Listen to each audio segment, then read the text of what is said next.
In many countries, fast food is becoming cheaper and more widely available. Do the disadvantages of this outweigh the advantages?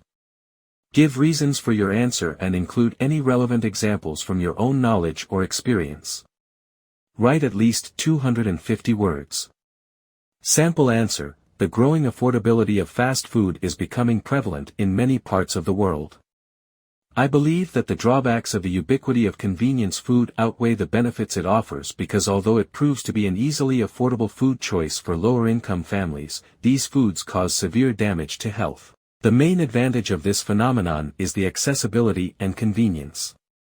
The economical fast food makes it easily accessible to a generous portion of the population, especially those with meager earnings.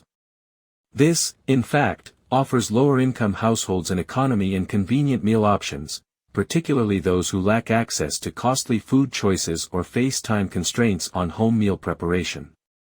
Single parents, for example, may seem it is highly convenient and economical to resort to a prompt and cost-effective fast food meal for their family after a hectic day. One considerable drawback of the affordability and prevalence of convenience food is that it can negatively impact health.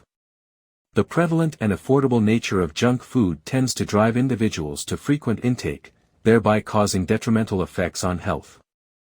This means that regular intake of fast food poses a grave risk of various diseases, such as obesity, diabetes, and other non-communicable diseases.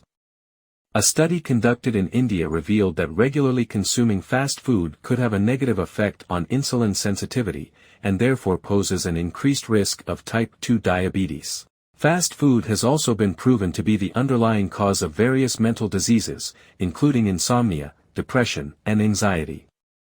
To conclude, although it is a good thing that lower-income groups have easy access to affordable meal options, I think the diseases caused by consuming fast food frequently prove to be much more disadvantageous for individuals.